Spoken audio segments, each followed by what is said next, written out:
Hello, and welcome to Weed and Grub.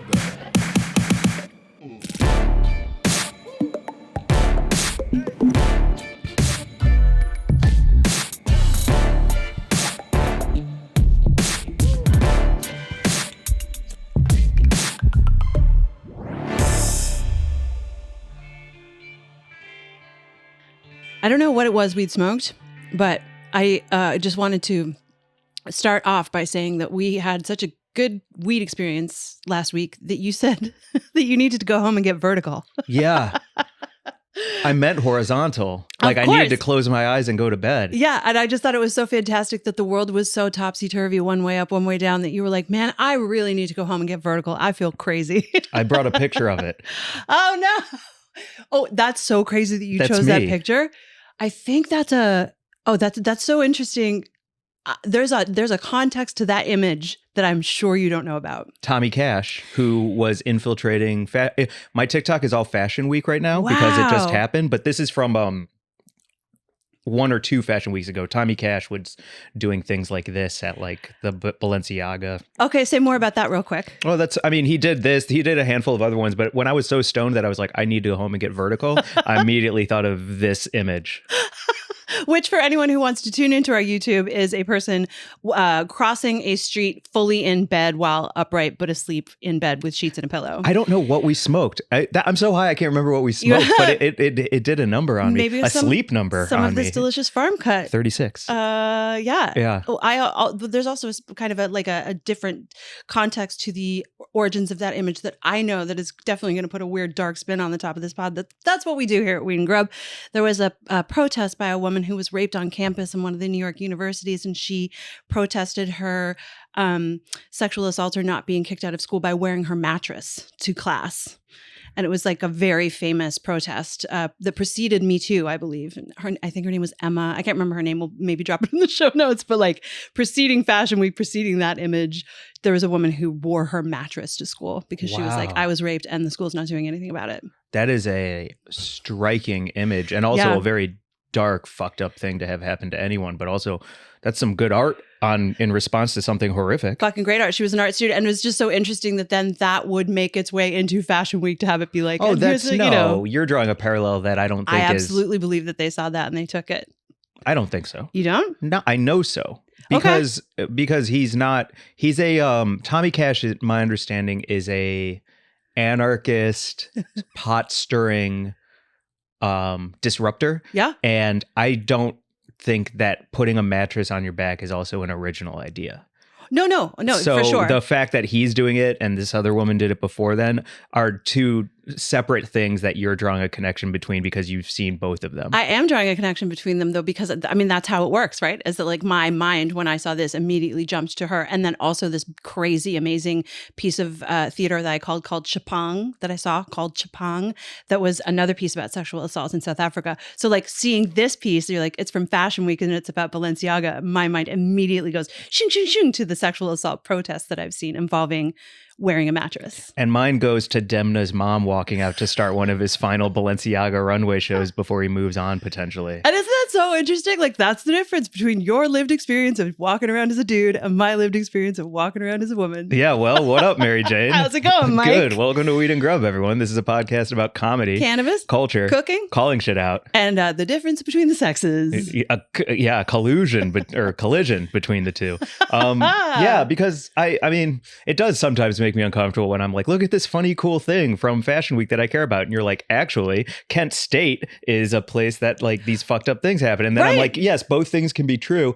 Also, my interest in Fashion Week and somebody like Tommy Cash and my stone stuff, it does sometimes make me uncomfortable that it immediately leaps to sexual assault and rape protests and the art that comes from that. I'm so glad that we're actually, thank you to anyone listening to our podcast to listen to us dig into this for a second though, because you and I went for a fucking delicious dinner just a couple of nights ago. Shout out Pura Vida vegan Italian food on Santa Monica here in Los Angeles.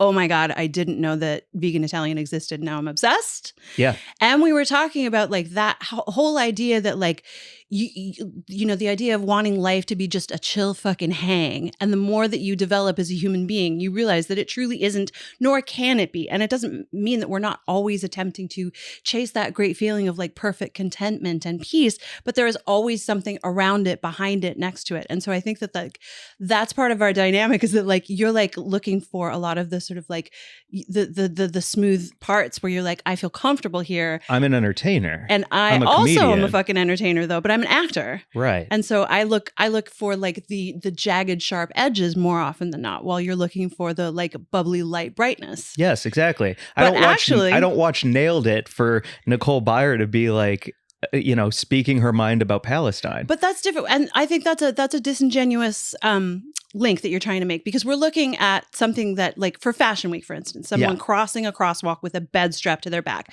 You cannot look at the image of anyone with a bed strapped to their back and not immediately understand all of the fucking pieces that you can draw from that image, having to do with sex and burdens and sexual assault and like what you are, you know, chained to with your bed, whether or not it's actual sexuality, but maybe it's about depression or anxiety or safety or being a fucking, you know, a hotel worker who has to change 1 million of these in order to pay your fucking grocery bills, whatever it is. You cannot look at that one image and be like, what a good time. Like you can't. I can't. I can. But I'm because saying, that's the difference. If you remember, I don't know, maybe 2 months ago now, we started talking about what the heck is the movie with the bugs in the ghetto.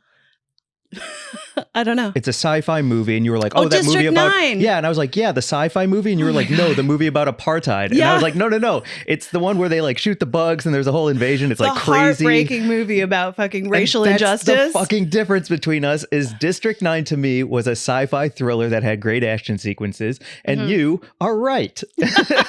Do you know what I'm saying? What a great way to start this episode. Thanks, Mike. I'm just saying, let's get to plugs, but in a second, because like I to put a button on this, that is why I love things like Fashion Week and can like get deep into the clothing game, especially right now. The new Rick Owens collection is incredible. Yeah. But I think you might look at it and you might be like, oh, this whole thing is about climate change and the apocalypse coming and how awful the world is. And I'm like, yeah, but those shoulder pads on that jacket are also really cool. But that's the fucking crazy cool thing about fashion, is the greatest designers are always saying something about the world. Vivienne Westwood was saying everything about punk culture and fuck the monarchy and fuck everyone who's in charge and fuck authority and fuck the establishment. Like Vivienne Westwood, Alexander McQueen, all the like my favorite British designers were all saying fuck it, fuck everything. And your favorite American designers, I think, are saying much of the same, like on different levels, but with it's usually an anger but it doesn't or an interest outrage. Me. I just like the coolness of the clothes. Okay. And so I don't know, like it's not that deep for me. Cool. But does that bring you joy? Yeah, it brings me absolute joy to read something into, to draw conclusions from a beautiful image that means more than the thing that I'm looking at. That's looking at art and appreciating it as someone who is excited by it, and it tells me a fucking story. If I'm just like, oh, I just like the way that skirt hangs, that's much less interesting to me than saying like, oh, the way that skirt hangs actually has to do something with this particular architectural detail in this building that this person is saying should be torn down because it was put up in a neighborhood and gentrified this fucking ghetto. And that is their homage to the fact that this whole fucking system sucks. Yeah. You know? I do know. So I know through your eyes. I don't know myself. But you do, because you do get mad at stuff all the time. Yeah, I mean, and we will get to that in the second half. But the things that I get mad at, I feel like are a lot more, well, that's not fair either. I think we're different deep. We're deep in different ways. Like when I smoke a bunch of weed and watch a horror movie, I can like think of all the metaphors that horror movie is talking about, but also a lot of them are so like I don't know. I'm rambling now because you've got me twisted in the wind a bit, because like I guess I like to be deep, but if deepness comes at the price of my own joy because of the pain that I'm feeling from it, then I'd much rather just avoid that. Okay, what an amazing way to come around to that. Like you're not necessarily interested in feeling the pain that is associated with that measure of joy. 100%. Which is the definition of grief. Like the amount of grief that you feel directly reflects the measure of joy that thing that you have lost gave you. Say it again. The grief that you feel reflects the amount of joy that the thing you have lost gave you. So like if you love something incredibly, you're going to feel an immense amount of pain when it is gone. Right. Like So when I can't grief- watch Norm Macdonald's last Netflix special. Exactly. I just can't watch it. Because it causes you grief, because you miss him and Yep. he gave you joy. Yep. So like grief is the measure, the literal, like the dipstick into the well of pain that measures how much joy you felt when you experienced that thing when you had it. Okay. That's interesting. So you're not necessarily willing to put your dipstick in to feel the measure of pain in order to reflect the happiness. You're just like, I just want it all to be I keep my dipstick cool. shallow. I keep a Mike. shallow dipstick. Shallow dipstick glazer. Yeah. I keep a very shallow dipstick. And I just walk around. I think that's absolutely accurate. Fantastic. And that's also why I'm probably not a good actor. And probably why you are a good actor, because you have a long, deep dipstick. I have a big old dipstick, man. Oh, shit. Sometimes I just drop it into the tank and it just floats around in there. And then I have to dive in and get it back. And those are the days that when you just don't see me. Right. I'm like in the tank with the dipstick. With the dipstick. Mm-hmm. Yeah. Pulling each other down. Yep. Well, I don't know, man. Like, I guess that's why we do this pod, right? I mean, it's part of it. Part of it is just we like hanging out and having a good time and talking about food and weed. So you want to get to some of that? God, yeah. I'm dying over here. Fucking dying. Breaking out into a cold sweat with this spicy up top. Oh, God. I've never needed to smoke more in my life. Mike puts one picture of someone in a mattress on the fucking backdrop, and I'm like, listen about sexual assault and art and grief. You're like, oh my God, please stop. Remember when you were like, when we did a walk and talk before this, and we were like, oh, that'll be a funny thing to start with. You remember when that happened an hour ago, Mary Jane? I do. That's why I love like being flexible with you too, Mike. Like it's so. I mean, listen, for anyone who's new to this podcast, truly, we love a loosey-goosey-moosey hang where we truly get into a bunch of stuff. It is also what I truly love about like our dynamic that you really hear us wherever we are in our relationship, in our like budship, because like some days we're, you know, totally on the same page and we're just having a great time. And some days we're coming from different places. Like obviously today, we always map out an idea of what's going to happen. We don't really know. Yeah. This is a good place for plugs because maybe your show and your Substack is also on your mind right now. Do you want to do plugs real quick? Sure. Okay. Segue King. Hey, I'm just trying to get the fuck out of this. My first ever My Sandwich, My Choice live show happened in Venice last Thursday night. Thanks to V and the whole crew at Little Lunch Cafe.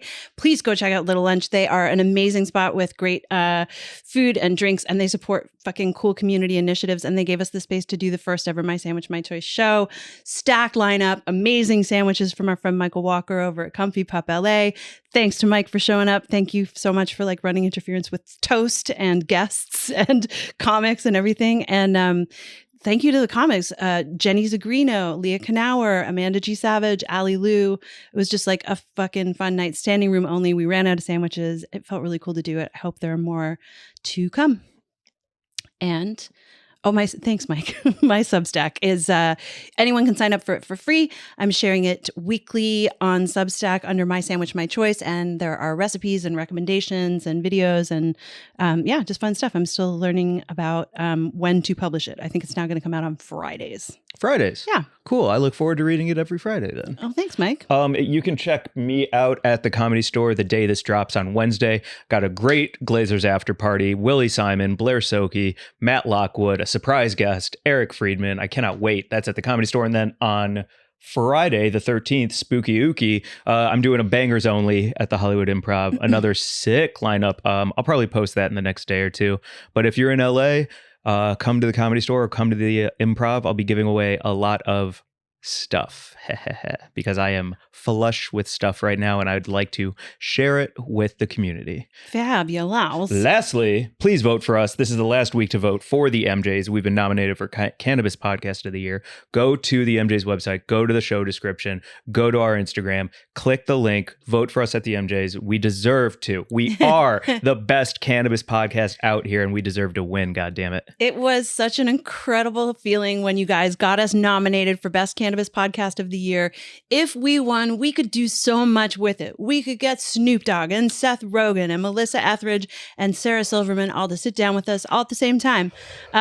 Please go. Yeah, in a round table? Yeah, wouldn't that would be great? a fucking great hazy round table. I would love that. Yeah, if you don't mind taking just a couple minutes, hit the link in our show notes and go vote for us so we can walk that red carpet as winner chicken dinners. Yeah, thank you, buds, for voting. Thank you. What's next on our list here? Oh, well, because producer Mark turned us on to the fact that we were getting it wrong about maple syrup, I've brought some maple syrup in to do a on-podcast taste test. What do you mean? Oh, that's right, because I thought that the darker the syrup, the higher the grade. We both thought this, and I was also wrong, which is embarrassing because I'm Canadian. I should know better. You should know better about syrups. Yeah. Mark, though, producer Mark knows the most, it seems. Well, he is from upstate New York, so he does know everything there is to know about. Is that a syrup capital? Yeah, it is. It's very, like that whole... Don't throw your hands up like I know all about syrup. I didn't even know that dark meant bad.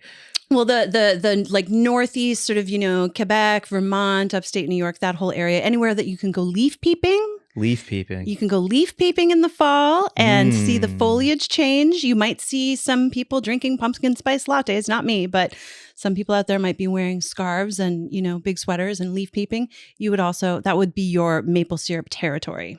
Cool. And so I've brought in this little maple syrup grading sampler that I was actually sent by the University of Vermont back when I did that media fellowship. We got a little welcome package from the University of Vermont, and I got a mug and a t-shirt and this maple syrup sampler. And I was like, oh, I could actually just bring that in. We could do an on-pod tasting to see. I would love to.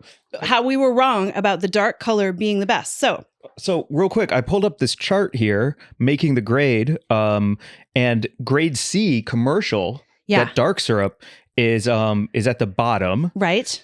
And then it's like got a strong flavor. I'm sorry, this is previous. There's a new grading system in the maple community. Breaking news. There is a new maple grading system. Big news. Big news. Everyone pull over and get a load of this. Woo. Wherever you are, just stop in your tracks. Grade A, very dark and strong. Grade A up, dark and robust color. Grade A amber color with rich flavor, and then grade A golden color with delicate flavor. Okay, so what's a little fucking insane about this to me is that it's all grade A. Like, what goddamn insane system is this where all of the grades are A? They got maple on the brain.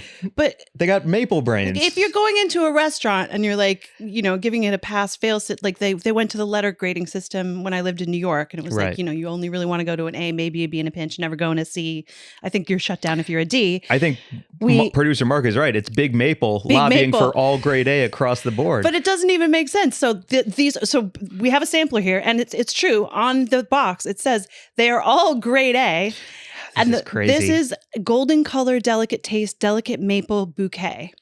This is the second one here is amber color, rich taste, pronounced maple bouquet. We'll see about that. And then the third is dark color, robust, and a robust bouquet. So all grade A though. This is some participation trophy bullshit. This is some stoner fucking nonsense is what it is. This is like, oh no, they're all grade A. Whatever you like is the best. And it's like, no, I want the best. You don't put Blue Label Johnny Walker next to some like pop-off vodka and call them both alcohol. That's right. Give me a break. That's right. You don't put beluga caviar next to some like weird janky ass shad roe and be like, it's all fish eggs. Yeah. If it pops in your mouth, then it's fine. Yeah. I mean, I would actually prefer the shad roe, but oh my God. You can't be mad. You can't be mad at that. Okay, so what are you going? You're going light. I'm gonna go delicate first. I'm gonna hit this golden color delicate taste. Mark thinks you should have gone the other way. Oh shit. Okay, I gotta start it. Mark. Okay, I'm starting at the other end. I'm starting at the robust, dark color, He's robust a real taste. maple dictator. This guy. A maple dictator. All right. Okay. Give me a shot. Fucking delicious. Put that on a breakfast pancake. Put it in. This darker one smells like my Aunt Jemima, my log cabin. This smells like my childhood. Okay. It smells to me like there was that crazy thing where all of New York smelled like maple syrup for a minute. It's caramelly, it's viscous, it has like a good mouth coat to it. And the aftertaste is weirdly artificial. This is my favorite because this is all I've ever known.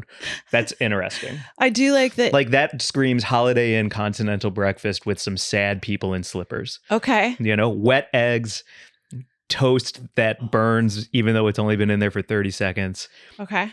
yogurt that has an expiration date from 2021. Here's your next. This is the medium. Yep. I'm not Different even, nose. I'm not even going to use words for it because you're just on a roll. Viscous.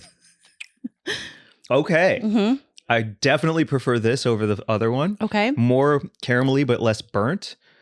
More sugary without like a mouth coat that just like sits there and hangs in your mouth like a weird cocoon over your tongue. And it smells lighter. It doesn't smell weird. It doesn't smell as much of a sad retirement home vibe. Yeah, exactly. Exactly. Yeah. Not as much as like a hotel conference room, fucking wet eggs in a pan vibe. Exactly. Oh, you know what's the saddest about those breakfasts for me, in addition to the smell and the wet eggs, is the wrinkled sausages. Yeah. You know, when you get those tiny little sad wrinkled sausages and they're kind of square on the ends. Mm-hmm. And it looks like the old person's legs next to you. Yeah. Yeah. Yeah. Or someone's old D. Oh my God. That's so fucking different. I just made eye contact with Mark and I am having an actual fucking moment. That is not what I expected. What is that? That is what is so this? different from any maple syrup I've ever tasted. This isn't maple syrup, in my opinion. Holy zingerific. Zinga zanga ding dong. This is wild. It is so different. It's got like a brightness, like almost like an acidity to it. Like there's a zing in there. Also, is there a bee in there? What is that? Oh, whoops. What is that? There's an actual creature in there too. Oh, there is a creature in here. Maybe that's why there's a zing. Here, hand it over. Is the zing from the wasp inside Is the zing from this dead thing inside? No, I don't think that's a creature. I think it's just a skin. Okay. Anyway, we're going to move on from that. That is, it almost tastes like it has like a hit of white vinegar in there or something. Like it's really acidic. Might be the dead moth. I don't know. Could be the dead moth. A typical Weed and Grub moment. Oh, it's both. Oh, it's both. It's the fermented dead moth, Noma style. Rene Redzepi would be so pleased. Oh, every gallon of our rich maple syrup we add. Fermented with moth antennae. Do you taste that lingering shock on the tongue? Mm. That's the decomposing moth that we put in each bottle. A little ode to moth leg. Okay. It's still delicious. The grade A golden color with delicate flavor plus moth aroma is... oh my God.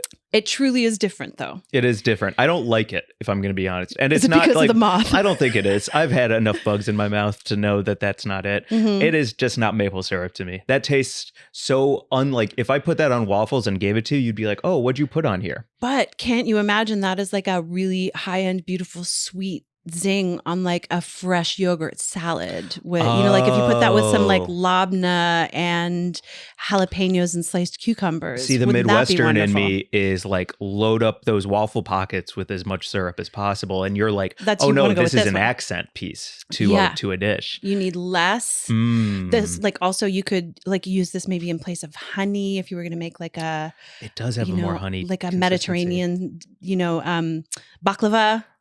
You know, yeah, interesting. Maybe. No, I don't think you're reaching. I think you're right. Like that is a delicious note. Yes. And to me, waffles or pancakes, it's all about the syrup. It's about a gallon of sugar on your plate that is solidifying as the butter melts. That I think would be way overpowering and way too much and not sweet enough for my basic maple syrup needs. Mm-hmm. But that also isn't why I drink Johnny Walker Blue every time I go out. You know really what I'm saying? No, I'm saying I don't. Oh. Like I don't, because it's like, oh, that's a once in a while treat that if I drank it all the time, I'd be like, I can't, this is disgusting. I don't know about this. You know what I'm saying? I do. Yeah. Interesting. Right. Interesting. So which is your favorite then? Getting our palates jumping. I don't know. I'm kind of partial to the moth flavored one because of that really surprising zing to it, like the acidity, the sort of like little bite that it had at the end. Yeah, it's crazy. But they're all fucking delicious. All grade A, obviously. It's fucking annoying. Fuck off. I'm gonna go. This one is my favorite. I like the lighter ones overall. Yeah. Mine's the middle. Okay. I think the far end, which would be like your basic grocery store syrup, having tasted the middle without that artificialness in it, it's the difference to me between like a rail alcohol and then like a level up like a Grey Goose. Like to me, that middle one's the Grey Goose of syrup because it's a little cleaner, a little bit smoother finish, a little less linger. Okay. And it tastes the most like syrup. And the Moth is my least favorite. It's just fucking weird. Yeah. Great. Okay. Well, I'm glad we've assessed all of that. We have another debate to do before we take a break here. Yeah. Oh God. So I went Food on heavy Twitter. up top. Everyone's still recovering from the fucking rape mattress. So people either skipped ahead or have turned this one off. There is no in between. You're so spicy about it. Okay, let's go. I just went on Twitter and I was stoned one night on this great stuff from Humboldt. It's low THC. I really love it. We'll talk more about that another time. Sorry. And I made a Twitter poll. Wait, no, you can't just say we're going to talk about it another time. Sorry. What are you because talking about? I don't want to like. We're working on something for Humboldt. Yeah. And this is weed the is Weed from Humboldt. and Grub podcast. I know. And you just mentioned weed and then said you don't want to talk about it. This is just because I want to have all the information. I want to be able to like plug it correctly because they did win first place at CannaFest. Super low THC percentage. I can smoke it all day, feel a little bit high, but still in the pocket. What is the percentage? 16%. Okay. And it beat all this indoor flower that is, juiced up to the gills at 38, 40%, ... Terp this, terp that, but just some good old sun-grown from Humboldt County took the fucking crown over all of it. And so I'm really in the pocket with this stuff and I love it a lot. And it's like dark purple and dark black. So more on Humboldt to come. And because I don't have that guy's name in front of me, I can't give a proper shout out the way I'd love to. But you visited, you went up to Humboldt and you spent a couple of days up there and you're going to come to us with like more info about all of it soon. Yeah, I'm actually, I've been talking to Rolling Stone and I'm actually becoming their lead cannabis reporter for Humboldt. They're sending me a hat, a little detective hat, and a notepad, a tiny notepad, and some pens that I can carry around and flip and jot down. Okay. And so I'm really looking forward to that. You think that's what you get when you start working for Rolling Stone is a hat and a notepad with some pens? It's my understanding. Okay. And the pens, you have to like lick them before you write each time to make sure they work. That's at least that's what I'm thinking is about to happen. Cool. Good luck. Thanks so much. Where did you get your hat? You'll never know. You'll never know what I got. Did you? I've never seen you wear your reporter hat.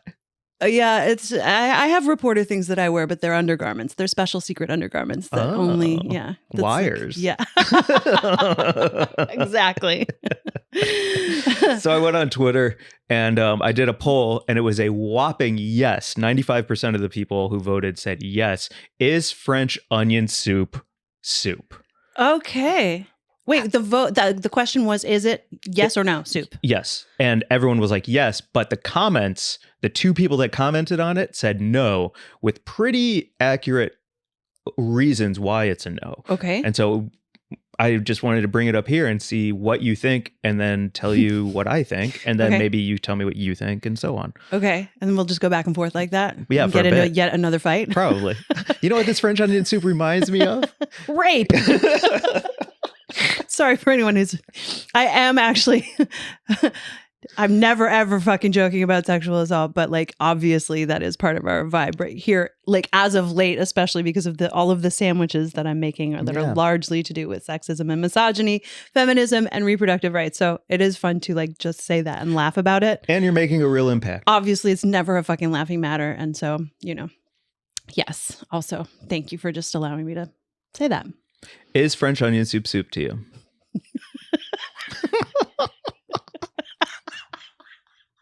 Get dead. Well, it depends on the context. Where and when am I eating it? What am I wearing? Who am I eating it with? It's fall, what country am I in? Did I order it? Was it paid for by me? Is someone forcing me to eat it?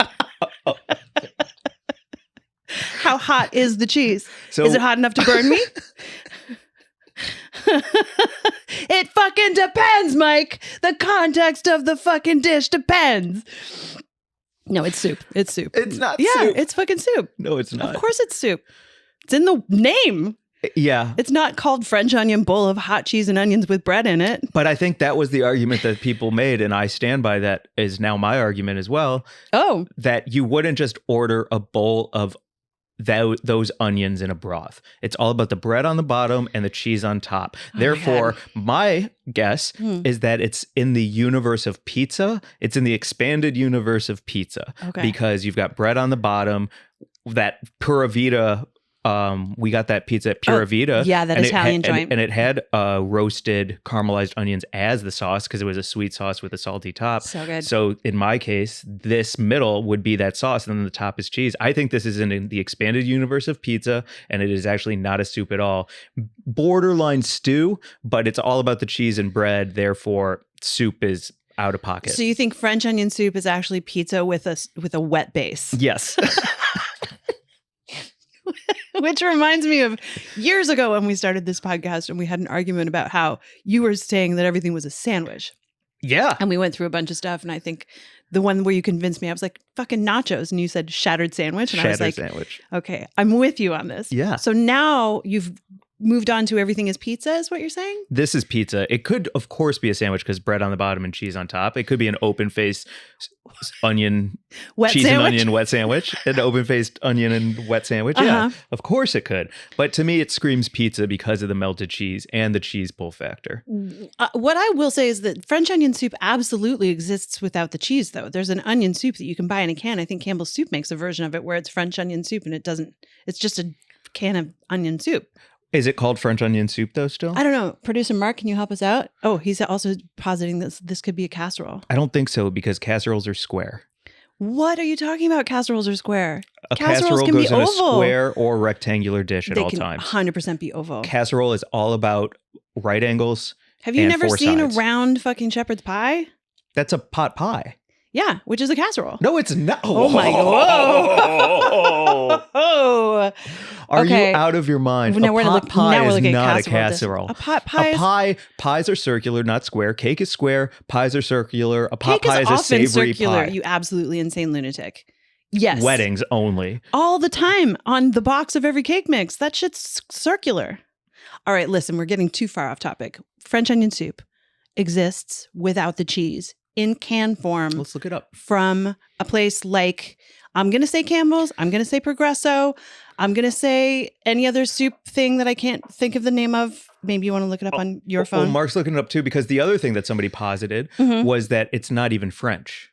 Okay. And so I thought this whole thing just seems like a big autumn lie. It's a big autumn lie. As someone who lived in France, I will tell you that in France, when you order it, it's soupe à l'oignon, which is onion soup. Oh, so it's just onion soup. Right. So maybe it is French then. It is. Yeah, absolutely. I think it's traditionally a French recipe. Gets its name from France. Yeah. Yes. After making its debut in the 18th century, it has become a national treasure during ancient times and still today. Oh, God, fucking Wikipedia. But yes, onions were easy to grow and readily available. And then I think just with a meat stock and then you throw that bread in there, it's a hearty dinner for any farmer coming in from the fields. And then if you have some hot cheese to throw on the top. Would you order it without the cheese? Absolutely not. That's why I don't think it's like, it's the cheese. And I think that's the focal point. Like you can have the most unctuous, beefy, brothy, warm slurp of your life, but it's about that cheese. And it's about that soggy fucking bread, which is why it's not a soup to me. This is the thing though, is like if you're really going to eat a French onion soup, I think correctly, you're going to you take several mouthfuls of like the cheese with the little bit of bread and the soup. And then once you break through it all, you're going to slurp up the soup. Like you're going to finish it all at the same time. Yeah. You're not just ordering it just to eat the cheese. Like there are pizzas that I would order just to eat the toppings. I guess we're saying the same thing though. Like I wouldn't order it without the cheese and you're saying the cheese makes it great. So we're saying the same thing. We're saying the same thing. But you oh my God, we think agree it's soup. On something. Yeah. I think it's soup. Okay, interesting. Yes. I'd be curious what other people think on this. I'm also about to go home and do an experiment with a lot of onions because I marinated a ton of onions for the grilled cheese sandwich that we served at the live show, a la Nancy Silverton's amazing recipe for classic grilled cheese with marinated onions. And I made so many onions. I filled up an entire one of those huge like restaurant fucking, plastic, 3-liter tubs with it. Well, I have about 1 liter of marinated onions left over and I don't know what to do with it. So I have also a rotisserie chicken that I bought at Costco the other day, ill-advisedly, because I live by myself and Archie and I are only 2 people. We can't eat a whole 8-pound rotisserie chicken by ourselves. So tonight I'm going to saute a bunch of garlic. I'm going to saute the 3 pounds of mushrooms that I also bought. I'm going to throw those marinated onions in with a bunch of broth, rip up some of the rotisserie chicken, dump in a bunch of kale and maybe some beans. I'm going to make it into a soup. I will report back if I am still alive after I've eaten it. And I feel like it will be a very oniony soup. Yeah. Also delicious sounding. That sounds maybe great. Disgusting. I don't know. It's like you can't really mess up a chili. You can't really mess up a stew. If feel everything's like cooked through and you add enough salt and stock, I think you're good. It and some might herbs. turn me into one walking human fart. Oh, really? In which case, I mean, I'm not going to see you for a few days after this. I farted so bad today that my back cracked, Mary Jane. I'm not kidding. That's so good. Oh man, where were you? What happened? I was like, doing my thing in my room. You were at home? Yeah, I was at home. It was Okay. like my morning session, as we'll call it, not to get too much more graphic. Oh my God, were you jerking off? No, that's not a morning thing. Okay. And I just farted so bad, and I go, huh? And then my back goes, and then my back cracked. Amazing. It's such a good feeling. It's such a good feeling. Sometimes I fart so loudly that it scares Archie, and I'm always just delighted by it. Living alone. Yeah. Except that my neighbor, I think I'm the naked neighbor, certainly. Oh. But right now, my neighbor across the way, I think I have a direct sight into his bathroom. Okay. So it's usually cracked a bit, and the glass is tempered in fog. Cracked. But right now, it's always open when he's gone, and his orange cat meows Oh. in the window looking for him down below. And I'm just like walking around like farting and scratching across the way. And like I look at him like, hey, be quiet. And he goes meow like that. And so I don't know what to do, but if anyone has any suggestions for how to get a cat to shut up, I wouldn't mind it. I don't know how it was related to you being naked and farting. Wait, what happened to your neighbors who used to bang all the time? Did they leave? They moved out. Okay. Now I have a lovely lesbian couple underneath me who are very quiet. Less vocally loud. Vocally loud. Okay. Yeah, I think those two, they just did a lot of coke. Also, he was like the merch manager for some crazy popular band that I don't really know the music of, called something Hippies. Okay. I wish I knew the name. I think it's techno of some kind. Yeah, I think they just did a lot of coke and banged for OnlyFans. Okay. And now they're gone. Maybe they moved it. Maybe they bought a house from it. Who knows, Who knows? Yeah. Well, speaking of buying houses, you want to hear from our sponsors? Yeah, we should have, damn it, because we should have done that on that really funny fart joke. And especially because it's our first one is Scent Air. So if you fart so bad that your back cracks, enjoy this ad. Yeah. You know what one of my favorite things about your house is? What? It always smells so good. Aw, thanks. Yeah, mine is always like, oh, what is that? Old chicken mixed with kimchi and arugula? Yum, yum, yum. Weird your cream place? cheese? Yeah, your place smells so good. I love a swirl of smells, but sometimes one in particular can be overwhelming. You know the one. Yeah, Archie's farts. Yeah, they're pretty loud, but so is my stash box. And now I have something that removes lingering odors. Scent Air's new cannabis neutralizer eliminates cannabis odors at the molecular level. Scent Air's patented odor neutralizing technology detects molecules that make stinky smells in the air, bonds with them, and then makes them undetectable. The cannabis neutralizer leaves my space feeling fresh. It has notes of white tea, light fruits, and subtle amber. If you walk into Mary Jane's place, you're going to be like, is that subtle amber? So subtle. It's so good, though. It does really smell good. So enlightened, too. Plus, Scent Air diffusers fill your space with fragrance for up to 300 hours, and you control them right from your phone. I love unwinding after a long day with a joint, and setting the cannabis neutralizer when I stash makes my living room smell like a stroll through a citrus grove on a breezy day. It's so relaxing when I come over to chill at your place.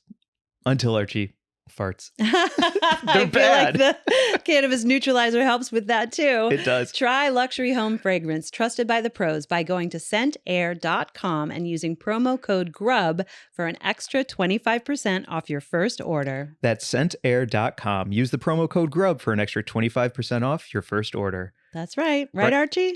Yeah. Sorry about that. Sorry about my farts. I'm really glad you used Scent Air, though. Thank God.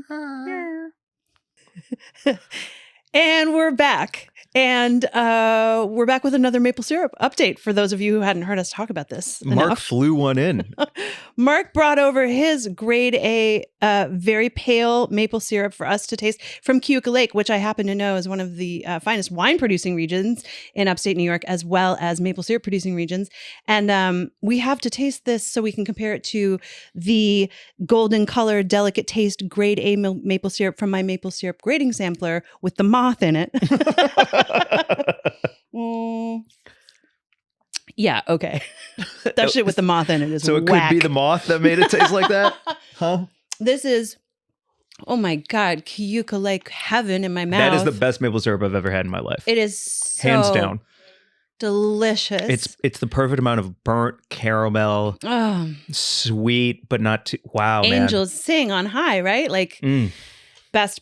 Absolutely. Thank you so much, Mark. Mark, this makes me flash to making a huge cold vanilla milkshake and adding a swirl of this in there at the end. Like that screams like. Also for my pumpkin spice latte hating ass, a fucking latte made with this maple syrup for fall, or a chai made with this would be so delicious and seasonal and wonderful. Thank you, Mark, for bringing that in so that we could actually taste that this is truly the best. And thank you to the College of Vermont for sending Mary Jane a moth inside of a syrup bottle. Thanks, UVM. You will be getting journalized. My God. Oh, wow. Well, this is a good spot for us to have our news story, right? Yeah. Grub, what is that? Here, let me hand you my phone so you can tell me all the good things that happened in weed this week. Yeah. So we covered this story and said we probably wouldn't follow up on it. And we're being very responsible in following up on it, actually, because it's interesting that Governor Newsom just vetoed Assembly Bill 1207, which was that controversial legislation that was threatening to impose overly stringent packaging and labeling regulations on the legal cannabis market. And there were a lot of founders who were coming out and saying, you know, I, as a founder, should be able to use my own image to promote my brand.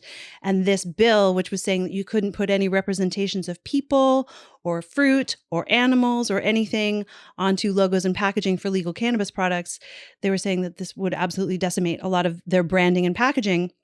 And so Governor Newsom vetoed it, and he wrote this letter. I guess I don't really know how vetoes work, if they always write a letter when one happens. But no, I think they have a big red X like Family Feud. Right. And then they just hit the X. I'm sure that there's a whole procedure when they veto something where there's always a letter. My understanding is the letter is an X. There's always, okay. But anyway, Newsom wrote Assembly Bill 1207. He's returning it without a signature. And he says, this bill defines the term, quote, attractive to children under the Medicinal and Adult Use Cannabis Regulation and Safety Act, and would prohibit basically the sale of cannabis or cannabis-related products that are attracted to children.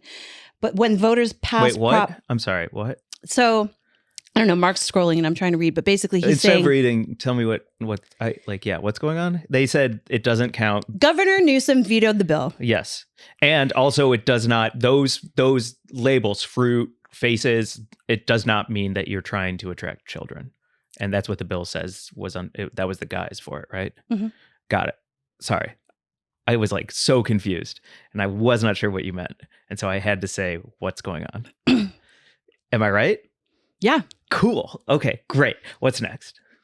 That's it. That's the news. No, it's not. There's one more. Oh, he also vetoed SB 58, which was the bill that would have decriminalized psychedelic mushrooms, psilocybin, and other plant psychedelics.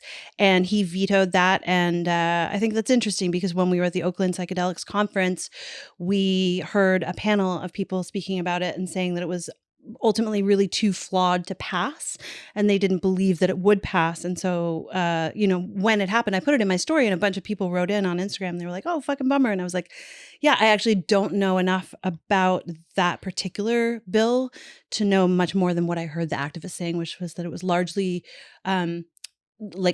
intentions in the right place, but not this time. We got to work on getting it right to pass in the next session.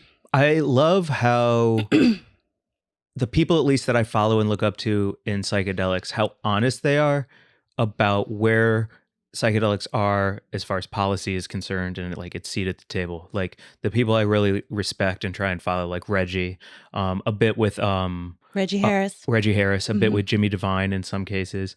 But like whenever somebody can come forward and say like, we got something came across the desk, this wasn't it, but awareness is growing. And I'm so happy that some people are like, especially in weed, some people are like, anything passing is a good thing because it gets us one step closer, and then we can work within that framework to get all the things we want. And instead of taking the first thing that comes across the desk and being like, yes, we need anything to pass, like we've seen what that's done to weed. Like it's made everything so messy and so sinister at times, the way people can take advantage of all of these loopholes. And so I'm really excited for how psychedelics are shaping up, because people are trying to do it right and call out when things are like, yeah, nice attempt, but here's the problems with that, and we'll go back to the drawing board. Like we've got time and we've got resources and we've got the energy to do this right. It feels really freaking cool. So I'm just like really glad when something like SB 58 goes across the desk and it's actually a celebration that it didn't pass for all the right reasons. Yeah, I don't know if it is a celebration that it didn't pass, but it's definitely like a like a benchmark of like, we needed to get to here, and then we need to actually make this better before we sign it into law. Okay. So like a second draft. Yeah. I don't think anyone was celebrating that it didn't pass, but I think there were a lot of people who were like, yeah, it makes sense. It was too flawed to enact. And as far as AB 1207 goes, what I was trying to say was that people, especially people of color, founders of color in the cannabis industry, were saying that they were largely going to be the ones affected by this packaging requirement that would have disallowed faces of people and animals and other things on packaging, and that it would have affected them largely as marginalized communities and people of color in the industry. And they were really glad that Newsom vetoed it because for instance, Supernova Women, who has this Instagram post that we have up behind us on the screen, they're like founders of color using their faces to promote their brands. And so it's a really great thing that Newsom shot it down. That's awesome. I don't know if I like Newsom or not, but I like this. I mean, do we need to like them? Yes. That's such a fucking American thing. I don't need to like my politicians. I just need them to be effective. Like, I feel like that was such a weird thing that George Bush, all those fucking years ago, the younger, what's his name, W, campaign on, everyone was like, I want to have a beer with that. Who the fuck cares if you want to have a beer with him? I don't want to have a beer with any politicians. I want them to be effective at getting shit done. I don't care if I like them or not. I don't need to like Alexandria Ocasio-Cortez. Is she good at what she does? Great. Is she not? Get her out of there, you know? I hear you, but I think on the drive to Oakland, or maybe the drive back from the psychedelic conference, we were talking about like, when do you think the happiest time in America was? Like, when do you think like prosperity? Never. And just like it felt like thrivingness. And we both agreed that it was when Clinton was in office. Like it was I don't know all of the problems that I'm missing in that statement, but I do know for me and for a lot of other people, and I've asked quite a few people that people were like, yeah, when Clinton was in office. And that's the first politician I remember who was like playing sax and eating McDonald's. And it was more of like a celebrity book tour than it was like a presidential candidate. And I also think that was a time when like things were really good in our country. So I don't know what the correlation is between like liking somebody and prosperity, but that comes to mind as like my like argument against needing to like your politicians. So I mean, also producer Mark says until 1999 when Fred Durst was the tipping point. Yeah, I loved Fred. Hey, Hot Dog Water still stands up. I saw Limp Bizkit live and it was so great. Did he run for office? No, but you know, Limp Bizkit changed the cultural landscape of music and changed everything. It was like crossover white boy hip hop heavy metal that didn't exactly exist in that genre before then, in my opinion. And I'm sure somebody will write something about someone who I should know. Machine. Same time. Yeah. Yeah. So it was like that hallmark of like white dudes fighting the power through hip hop and guitar riffs. Okay. Yeah. So anyway, I loved them as well. But like that's why I like need to like my politicians. I need to like them more than like you make me think of Michael Bay and how absolutely horrific he is on set. Notoriously awful. Yeah, didn't he make Megan Fox come over and like wash his car as an audition for Transformers? Like I think he sucks.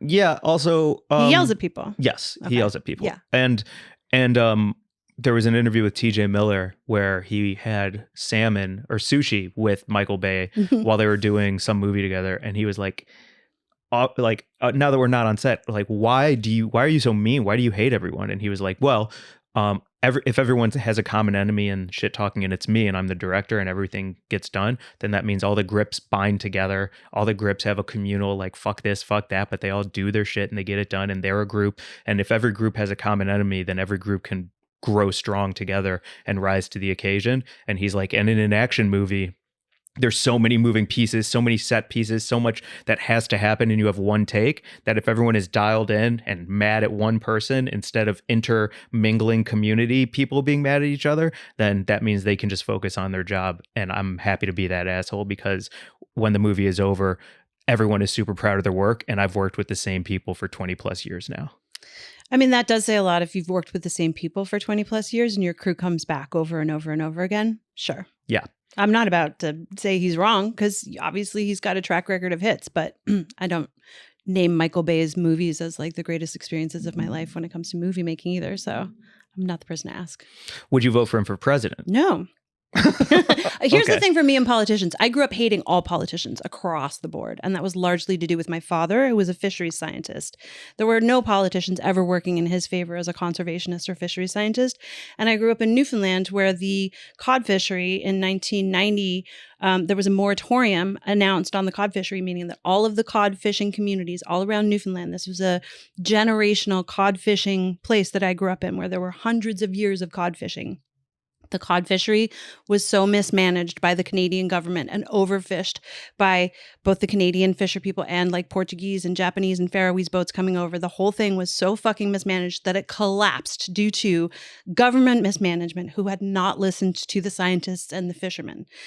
There was no reason for me growing up to ever trust any fucking politician, no matter what they said about anything, because the natural resources of the place that I grew up in, with generations of fisher people, was fucking decimated because of political fucking inaction and fucking, it was terrible. Yeah. So that's the household that I grew up in. Don't listen to any politician ever. It doesn't matter what they say. They're always going to talk out both sides of their mouths. They're never going to be in favor of policies that actually benefit the people. Like, they're true. It is always going to be a power play.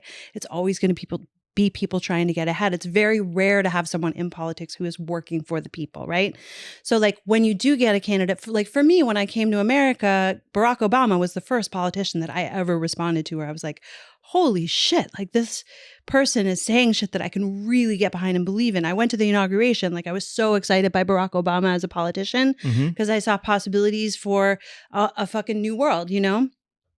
When you look at his policies after he left office, bunch of crazy, terrible shit. Yeah. Crazy, terrible shit. So like, I'm not a political animal in the sense that I don't necessarily like, I don't canvass for candidates or, you know, like I don't get active on behalf of any one politician in particular. I believe in democracy. I'm obviously like a socialist. And I believe in, you know, trying to enact legislation and like, elect lawmakers who are going to like put forward policies that I can get behind and believe in. So I pay attention to politics, but I don't care about the people themselves. I don't need to have dinner with them. Yeah. Okay. You know? Really well said. Cool. They're always going to be assholes. Understood. Yeah. Yeah. Yeah, I have nothing to add to that. Okay. I like it. You know, yeah. I'm sorry. Like, I did daze off for 1 second. It's fine. It's because I was thinking about like, if Gavin Newsom could get something across his desk about maple syrup grading.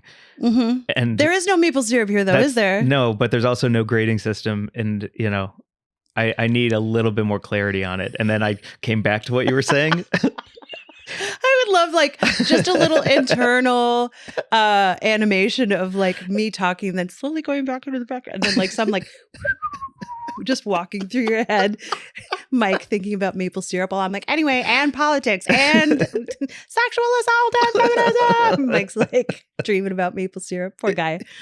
Why do you do this podcast with me, Mike?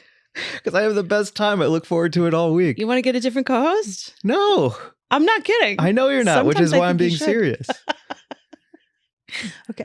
Jeez Louise. Jeez Louise. Never. Jeez Louise. Never. Jeez. Never. All right. It possibly, Segway King, It's possibly because I've tried to join the neurodivergent community on Twitter because I am so suspicious of Twitter right now. I think it's like, man, maybe it's how much weed I smoke. Maybe it's that I'm a conspiracy theorist at heart, but I got to show this to you, Mary Jane. Okay, is this let's cool? see it. Yes. I'll show you the tweet I saw, and then I Okay. can dig into like how scared I got about like Twitter communities, especially. Twitter communities, the platform formerly known as Twitter, which everyone just calls Twitter, right? Yeah. Okay, let's go. Okay. I'm looking at a tweet from Allison Seraphin. Okay. Any tips for moving and packing up a home with ADHD? I'm in a constant state of fits and starts with oscillating decision-making paralysis. I've done this 8 times in my life, and this time is really, really hard. Okay. This is in a community on Twitter that up top I can see is called Neurodiverse Squad. Yeah. Is that the name of the Twitter community? Yes. Okay. 6,000 members and growing. Okay. I just... Say everything about it. Big blanket, like, I don't like the idea that having trouble making decisions because life and moving feels overwhelming has now been labeled as oscillating decision-making paralysis.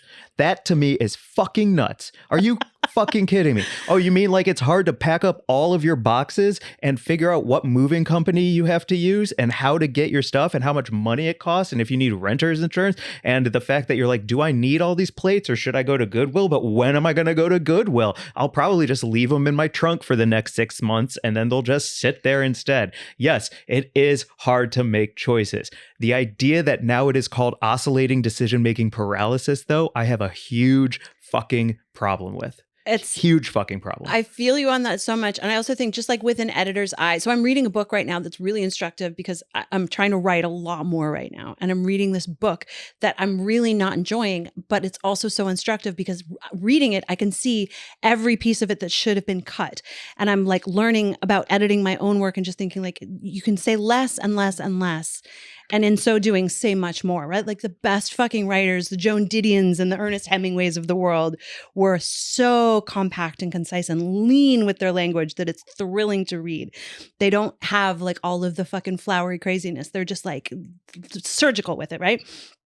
Reading something like this is just a word fucking salad, that oscillating decision-making paralysis, when she could have just said, so it says, any tips for moving and packing up a home with ADHD? I'm in a consistent state of fits and starts with oscillating decision-making paralysis.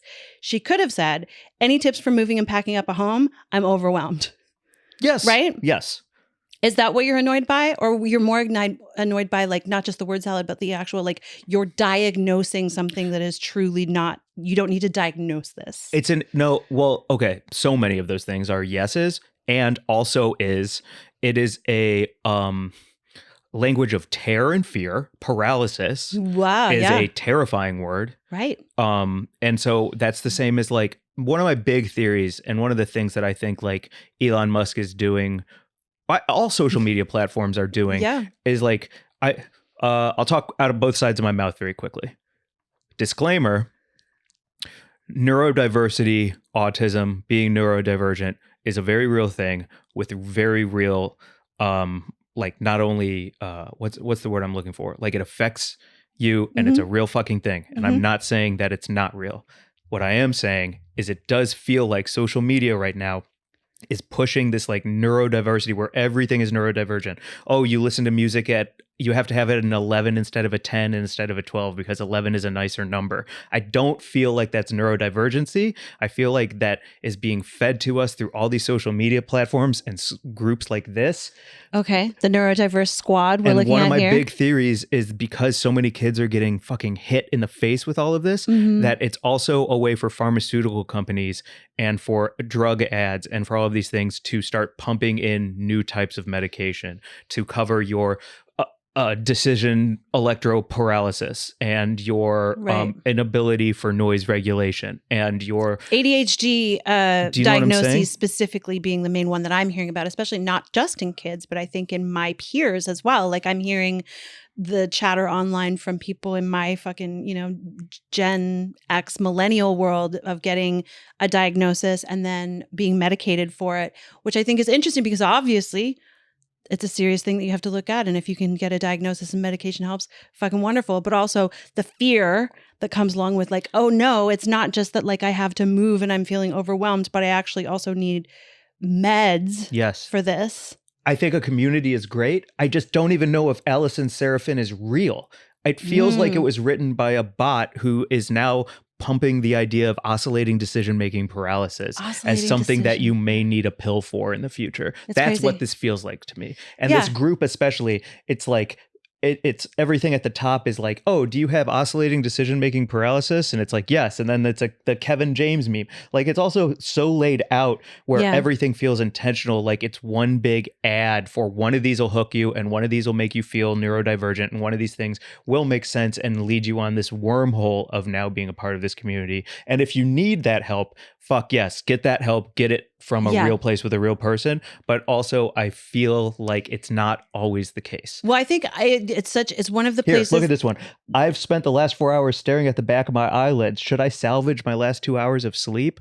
Why are you putting that online? I don't think that's a real person. I think that's a bot who's like talking about Israel that your and extended Palestine. Release meds have run out when you grab the wrong set of keys and lock yourself out of your house. No, that's actually just something that happens to people, and you don't need extended release meds necessarily. You should just like put some fucking keys in a lockbox like I have, because I lock myself out of the house all the time. Also, who knows? I've asked my therapist many times if she thinks that I have a diagnosis that could, because there are a lot of things. So I've done the self-diagnosis for ADHD tests on TikTok and Instagram, and I've looked through them because I have a lot of, like, I'm very scattered. I am a procrastinator. I am a disorganized person. I'm all of these things. And I do have a diagnosis. It's post-traumatic stress disorder, a severe fucking case of it that I was diagnosed with a long fucking time ago. And she's like, that's your diagnosis. The rest of it, you don't need to self-diagnose with any of the other stuff. It's like, that's your deal. And I'm grateful that I've had that diagnosis, and I can sort of point to it and say, like, this is not me pointing to, what is your joke about? A 16-year-old with Invisalign pointed to the word tired, and I was like, oh, am I autistic? Right. Which I think it's so funny when you do it, but also, so I wanted to say, like, with this, so when SSRIs and mood stabilizers and all those meds came out like 25, 30 years ago now, I remember thinking and like trying to write about it. And at the time, like I was in theater school, I was probably 18 or 19. And I was like, oh, is this like everyone's just trying to medicate like the human condition? Mm-hmm. Basically, everyone's trying to say like I feel grief, I feel sadness, I feel, whatever it is. And like, I'm trying to medicate for that. And then that got super fucking normalized. And now we're just at the next stage of it where they're like trying to continue to medicate all of so you've medicated the baseline. Yeah. And now there are all of these. Let's get intricate. Like it really is interesting when you listen to. Yeah, we've covered happiness, we've covered sad, we've covered angry, we've covered grief, we've covered depression. We've covered depression. So now let's really get into the nuance of the human condition. Oh, like you don't know how to pack your house because you're moving. But also, I mean, you and I both know. You and I are both in therapy. You and I both talk a lot about mental health when we're together, and we talk to all of our friends who are in therapy and talk about mental health, and those of us who are and are not medicated or may not use cannabis for the various components of our mental health.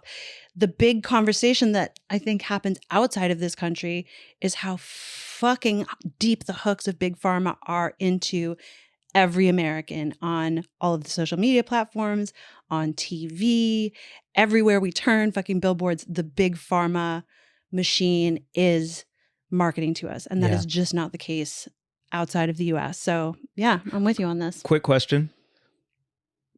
No, I'll be honest about it instead of put it on you. Okay.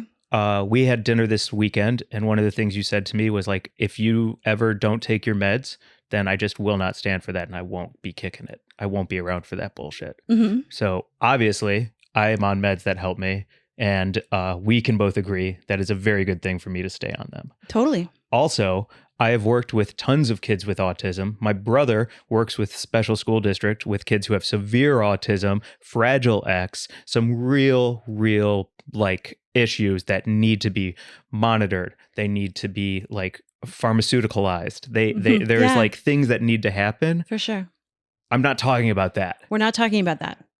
We're not talking about that. Okay. That's all I needed to also say. For real. Yeah. Like, good to add that context again. I know you set it up top too. Yeah. Like, yes, these things are real and important, and some people need medication.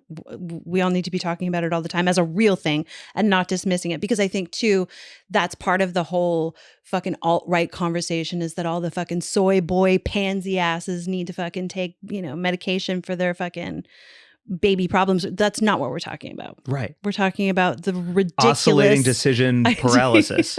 Yeah. Also, the word oscillating bothers me because I know it because of my fan in my bedroom. Yes. Oscillates. Yes. So the very idea that you're going to use my fan for your scare tactic verbiage is upsetting to me. Also, how can you have oscillating paralysis? Because oscillating is a motion and paralysis is the lack of motion. So that is an oxymoron. Oscillating paralysis isn't a thing. Isn't a thing. You can have I Googled static paralysis. You Googled it. What did it say? Oh no, is it a real thing? We're going to get in so much trouble. Someone's going to write in and be like, I have oscillating paralysis. Well, don't fucking listen. I don't give a shit. I Googled it. Okay. Oscillating decision paralysis. Okay. Is it what does it say? The problem, this is from STEM Line's blog. That's the best I can do. Oh, it's from a blog. Okay. The problem with oscillating decision making is that if it is allowed to continue, then no decision at all is made and decision paralysis occurs. Many of you will be familiar with this from observing teams in emergency medicine. Okay. Am I paralyzed by decision making? And it's all just examples of choice paralysis, overthinking, paralysis ADHD, and then it immediately goes into pills. Like that's wild. It's wild. Like it absolutely feels like a commercial for things that are being manufactured, crisis manufacturing. You know what's great for oscillating decision-making paralysis? Making one decision at a time. Smoking a bowl. Yo, that too. Will smoke. Because the best part about that is truly when I'm feeling overwhelmed by anything and I smoke a joint, I usually find myself in the kitchen contemplating the contents of my refrigerator. Beautiful. It's an amazing place to go and find peace. I look at my rotisserie chicken. I come up with this soup recipe that I'm going to go home tonight and try. I came up with it last night when I was stoned. I was like, I don't have the energy right now to cook this. I'm going to make this happen tomorrow. And I am. I'm going to make it happen tonight. But like that sort of like crazed feeling of being overwhelmed by everything for me really does calm down into, I can't do anything about most of that right now. So I'm just going to like look at my dog, contemplate my fridge, go for a walk, drink this cold water, maybe take a shower and eat an apple. Mm-hmm. It's relaxing. What do you think if we could do a fundraiser to make a commercial for Go Outside? Do you know what I'm saying? My number one thing to tell myself, like and on anyone else. Fox News after restless leg syndrome, having trouble falling asleep. It's like the opposite of that 10 p.m. Do you know where your kids are? Yeah. It's like, it's 6 p.m. Go outside. Go outside. Take a walk. Yeah. Talk about your feelings with a trusted person. Great. Yeah. Love Eat it. healthy and exercise. Drink water. Go outside. Yeah. Side effects may include a beautiful bronze tan, nice skin, calorie deficit, sense of well-being, increased hamstring strength. I'm seeing a lot of ads right now for like Hims and Hers, which are those like online platforms where you can order medications now without even visiting a doctor. Cool. Yo, fun. Now you can just go on a telehealth platform and get ED medication. Really? Which I am in favor of. Actually, I did just make a sandwich video about the fact that they're now using a telehealth initiative in New York City to prescribe abortion medication to New York City residents, which hugely in favor of that as a telehealth initiative. You have to live in New York. Interesting. Yeah. Oh, that's cool to learn about. Yeah. So go outside. Do you like French onion soup? Love abortion and French onion soup. We've got together, especially. Yeah. You know, that's a nice night. One doesn't happen without the other in my world. You'll never know which one comes first, though. Is it the soup? No, it's the abortion. Not joking about it. It's a very serious topic. Listen, is this salad corner? It's time to get to salad corner. Yeah. This normally would be creamed corner, everyone, but we have to get svelte because we have big news. Mike and I are co-hosting the EmJay Awards. Man. Segway Queen coming through. Segway Queen is coming through hot. We are co-hosting the International Cannabis Awards, the EmJays, in Las Vegas on November 30th. Huge honor. Thanks to the EmJays for having us. Thanks to Fairchild. Thanks to the Fairchild. Thanks to David and James for reaching out. And we are so thrilled to take the stage and MC these amazing awards. And we have to look svelte. We have to look chic. We have to look shiny. We have to look happy and healthy and glowing. So for today and maybe the next few weeks, Cream Corner is going to be Salad Corner. Salad Corner. Mm-hmm. What's your favorite kind of salad? I'm not going to say anything other than I want to make every kind of joke. I'm going to say... Oh, tossed. Well, I was going to... Booty. Oh. Rim. Rim salad? What's a rim salad? It's when you go around the edge of the bowl. Oh. And then you just like get your face in everything in the middle? Exactly. Okay. I would say my favorite salad is the one that you just threw up on our screen here. This is a frisee salad with some lardons and some poached eggs, like a really good country salad, which is traditionally a French salad. A little blue cheese in there, like a champagne vinaigrette. Yeah. I also think frisee is playing it's playing the vegetable lettuce game so perfectly. I'm always so excited to see it, but it's not all over the place all the time like your iceberg or arugula. No. It's so confident, and when it shows up, you're so happy it's at the party, but it doesn't need to come to your party if it doesn't want to. I feel like frisee is like the dominatrix of the greens world, right? Like it's going to get you into a dungeon. It's going to kick you in the nuts a couple of times and then force herself down your mouth, and you're going to be like, oh, I feel like you're electroshocking me with your fucking deliciousness. Yes. Ooh, that's hot. That was hot. Sound clip that. Yeah. Yeah, I agreed. Ooh, with like bacon in a runny yolk as you're dressing, so that the bacon grease mixes with the yolk. Break that yolk into the salad. I mean, anywhere you can get. I actually don't know where. I bet you could get one at Musso and Frank's. You could probably get a good country salad at Musso and Frank's. I'd like to go there. Yeah, I've Hollywood. never been. You've never been to Musso and Frank's? No. Oh, let's go. Okay, I'd love to. Let's find an occasion to go. I'm not drinking right now, so like I would really want to go when you can have a martini. And like do the whole like is that part thing, of right? the thing? For me, it is because it's like very classic old school Hollywood. You want to have like a stiff drink and like, I see. You know, an iceberg wedge. So they don't have like Ecto Cooler or anything there? No, what? A high C Ecto Cooler, or maybe some Purple Source Rex in a pint. Yeah, I don't think they have any of the LA. Like, I don't think they have the green juices and the chamomile teas. You don't know what Purple Source Rex is, do you? No fucking clue. It's the best Kool-Aid in the world. What is Purple it? Source Rex? Wow! If I can find it at one of the throwback shops on Fairfax, I will get you some Ecto Cooler and Purple Source Rex to try. Okay. You probably won't like them because they do just taste like sugar in a glass. I'll be glad to try. Goddamn, do you don't recognize Purple Source Rex? No way, man.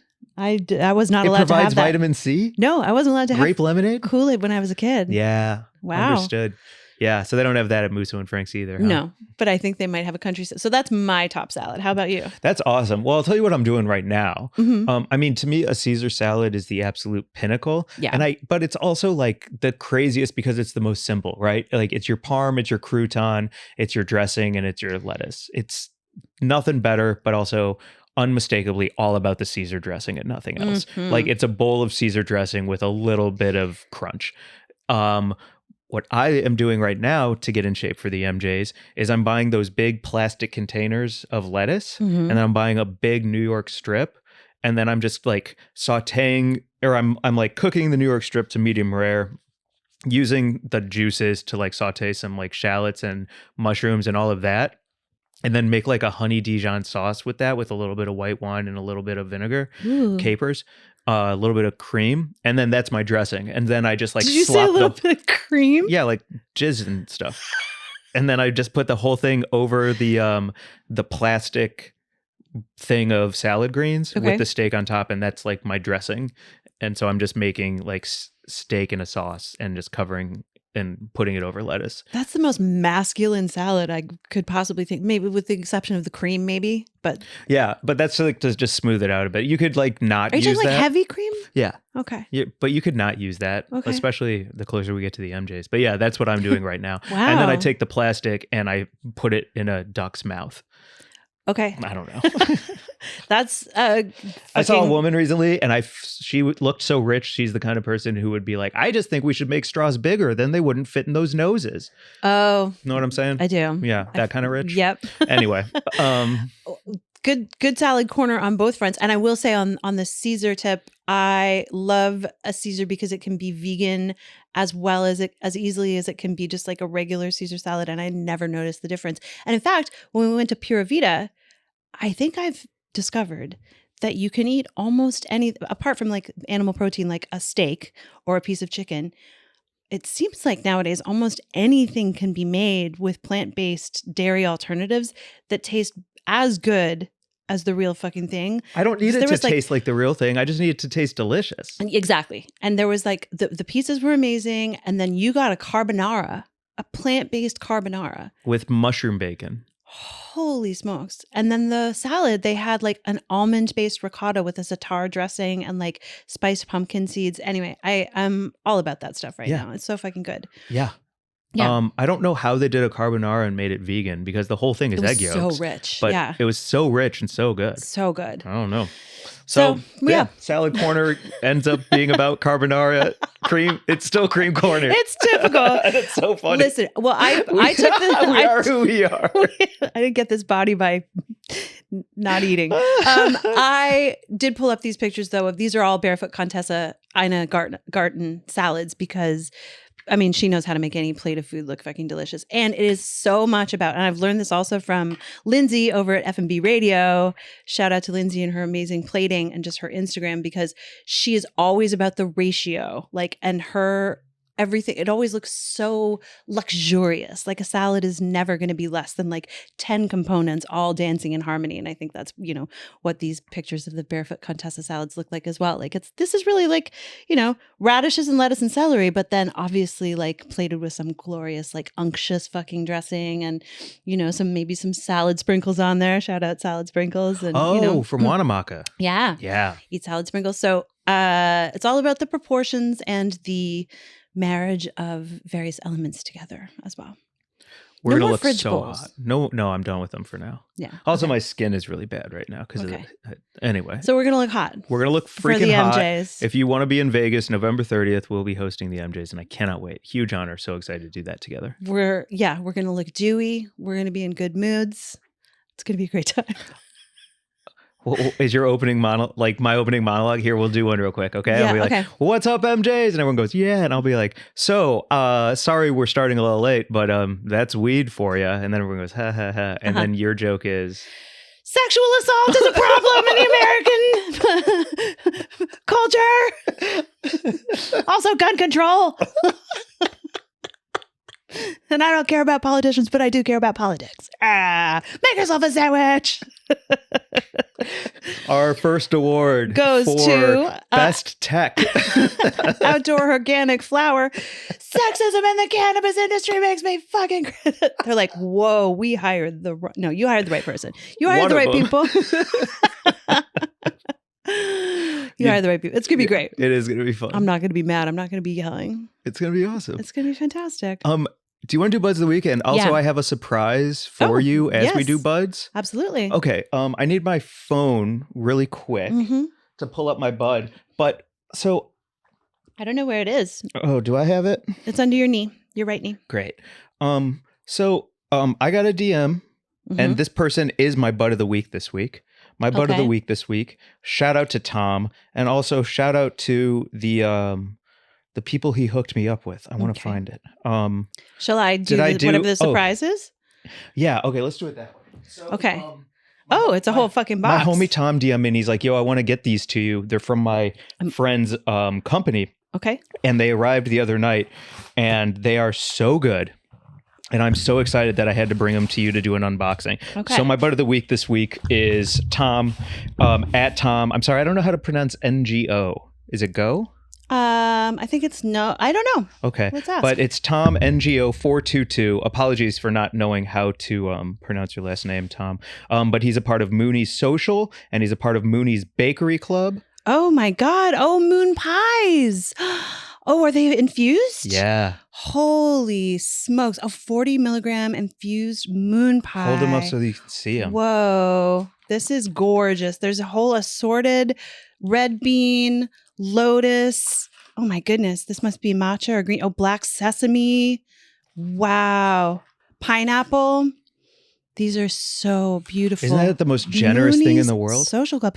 And this whole box is like just stacked with all of these different flavors. So I'm going to give some out at the Comedy Store. Amazing. But also I want you to please take as many as you would like, because each of those mini ones is 20 milligrams. Yes. And then the big ones are 40. And I loved it because it says baked with love, and then it says watch your dosage. Mooncakes are meant to be shared. Nice. So, or eat a whole 40 milli yourself, or 20 milli yourself. I can't. 40 would send me to the moon, but I'll do 20 by myself. Yeah, absolutely. Oh my gosh. So please check out Mooney's Bakery. Check out my homie Tom, and check out Mooney's Social also, because that's where all of these came from. Beautiful. I just want to open up. What is this special box inside the box? There's another. Oh, nice. There's a canister with some tincture. Yeah. What a fucking prize. This is amazing. I'm definitely going to try the black sesame and pineapple. Take those with me. Okay, great. So that's my bud of the week this week is Tom, and check out Mooney's. Great bud of the week. Can you be my bud of the week too, Tom? Well, I have a great bud of the week, actually. My bud of the week is Little Lunch Coffee and V and the whole team at Little Lunch. We had our show there, the My Sandwich, My Choice event, thanks to V and her team. Because they give space to community initiatives, especially with female-founded brands like Sunshine Brands, which is V's Cannabis brand, Paradise Club Gummies, St. Hildy's infused tonics. We also had some Stone Road flour, and we had Laura Ann's Jams on hand as a sponsor as well. So it's just, thanks to V and all of the amazing work that they're doing over there to highlight these brands and shine a light on, female-founded brands and opportunities to support the community and, cool stuff. Awesome. Yeah. You going to do another one there? I hope so. Yeah, we're chatting. It was a good time. I mean, it was standing room only. I think we were all like really, really blown away by the amount of people who came out for a show. It was really cool. So yeah. Thanks, V and everyone at Little Lunch. Great buds of the week. Yeah. This has been a wild episode. It's been hairy. Hairy, right, Archie? We drank moths. We got in fights. You got mad at me when I interrupted you during the news and said, "What are you saying?" And you shot me darts out of your eyes. You shoot me darts out of my eyes all the time. Out of your own eyes? You shoot. Listen. Dart shooting. Well, we started spicy and we're ending sweet. So thank you everyone for tuning in. Please, please, please take a moment to vote for us at the EmJays for Best Cannabis Podcast. You can hit the link in our show notes, and it's your last week to do so. Voting closes on October 15th. You can follow us at Weed and Grub on Instagram. You can follow us on TikTok at Mike and Mary Jane. You can email us at wg@weedandgrub.com. You can show up at Mike's house if you know where he lives, and give him some moon pies. Yeah, or if you want a moon pie, come on over. Bye, everyone. Bye.